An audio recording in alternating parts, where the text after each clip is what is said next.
Hi, just another video about, this one's going to be about banking with no fees, okay, in my experiences, okay.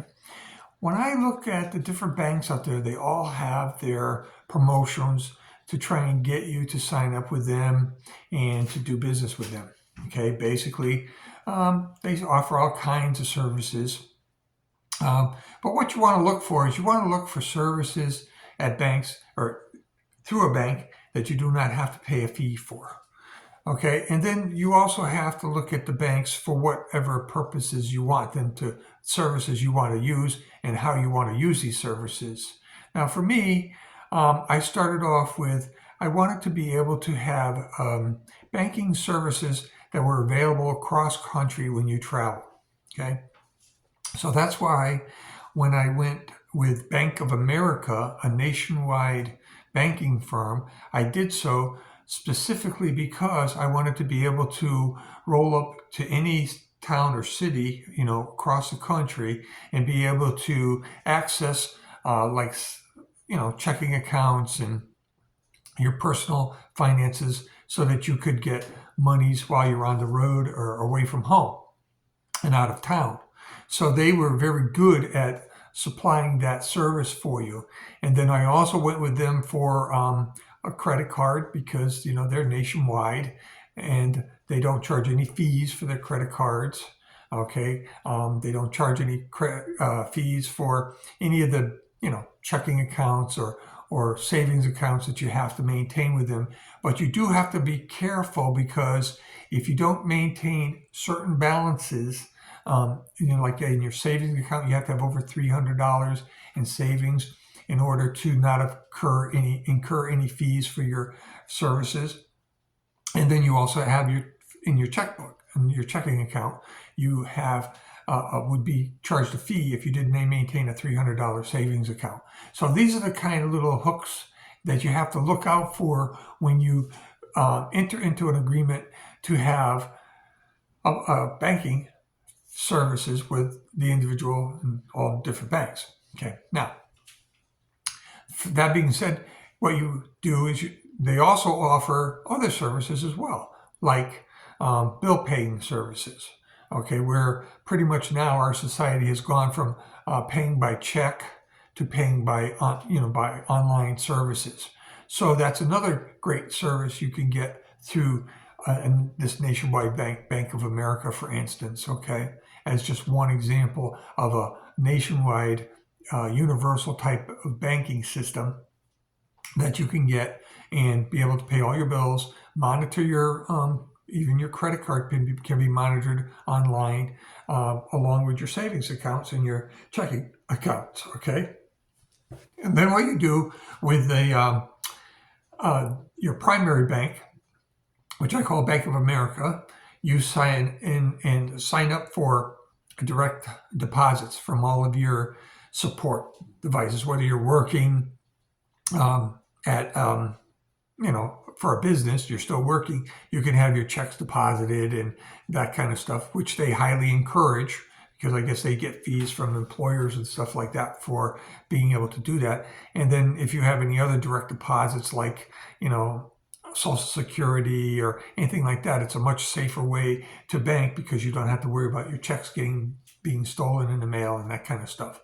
So that's your primary banking account that you want to have. All right. Then there are other banking services that you may need if you acquire any kind of CDs or you put away a little money for retirement kind of stuff.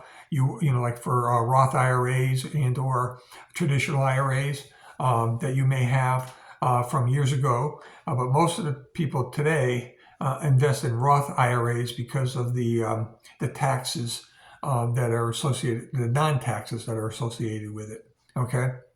And what you want to do with that is you want to, set these up as you go along through life and you put away a little money and you invest them in banks. Okay. Well, banks love to play with rates. Okay. And you always want to get the best rate you can for your investments, basically. So what you have to do basically after you acquire enough of these assets, okay, you have to maintain them, which is work. It's just not any other way, shape, or form.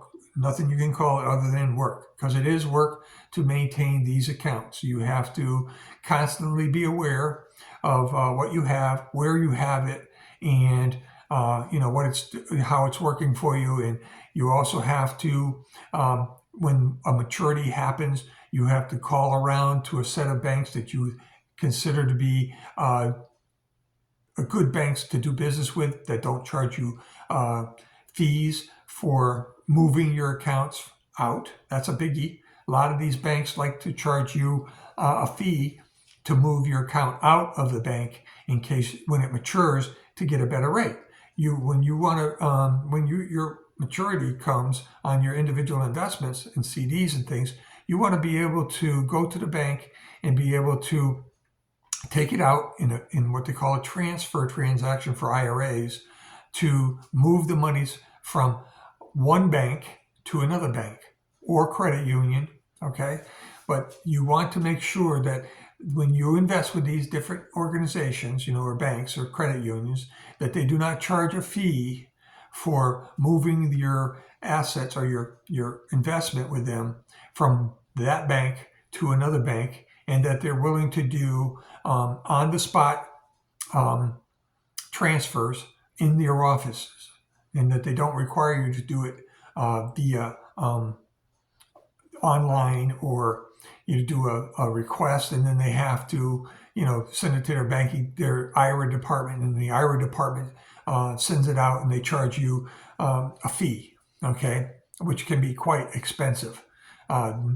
Probably anywhere from $25 to $50, most banks, just fees for transferring the funds from their organization to wherever you want to go with it. So you always want to make sure when you invest with them that they do not charge you fees for transferring your funds once they mature and you want to move them from their bank to another bank. Okay, so that's a big catch-22 that you got to always be alert of and ready to do. Okay, and so those are some of the big fees that banks like to charge. And I know when I did my credit card YouTube video, I went into some of the fees that can be associated with credit cards and things like that. But you want to make sure that whatever bank you have your credit cards with, that you do not, they do not charge you a fee for having those credit cards and doing business with them, basically. Okay, and then the other fees that they may charge, they could, there's some fees you just can't avoid, okay? In as much as we don't use checks to pay bills, okay, you do use checks once in a while for almost any kind of thing that, like if you want to pay for your registrations at the registry, sometimes they charge you a fee if you do it with a credit card, which you don't want to pay, so you have to do it with a check. Well, eventually, if you get like 50 checks for $20 or something like that, eventually you're going to have to pay that $20 fee to replenish your checks. And they'll probably last you 10 years, okay? But there are just some fees that are, minuscule that you just can't avoid. But you just definitely do not want to run into any account setups to where they charge you a monthly fee. That's disastrous. I mean, they could charge you as little as $3, but you add that up over, a 12-month period, and that's some sizable monies for accounts that are probably not making you any interest whatsoever. A lot of these, like my BOA account, pays me no interest whatsoever, but I have it there for the flexibility of being able to travel nationwide and be able to know that I can walk into their branch anywhere in the country or their ATM and get some funds if I fall short when I'm not away from home. And I don't have to worry about having to get money from home or bringing a whole load of cash with me, so that, it's more of a security thing. You don't want to be carrying a lot of cash when you travel if you can avoid it because of, theft or whatever, something can happen, always happen, there's always these things that happen. So this was just a video I wanted to do about, banking with no fees. It is possible. There are some minuscule fees, like for checking checks that you have to order and things of that nature for your checking account, which you order about every 5 or 10 years. Okay, because we don't use checks anymore. We pay all our bills online. So this is just to let you all, give you some help in understanding what you have to do in order to be successful at being able to bank without fees and transfer fees and other things. Big thing is transfer fees with your investments. A lot of these banks like to hit you up for transfer fees if you're not watching out for that. So one of the questions you ask when you're going to invest your funds with a particular bank is, do you have any transfer fees? That's the big thing.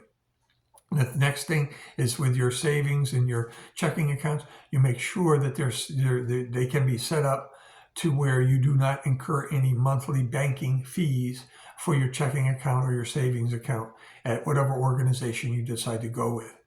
So this is just another tip on how to bank with no fees. Thank you. Bye.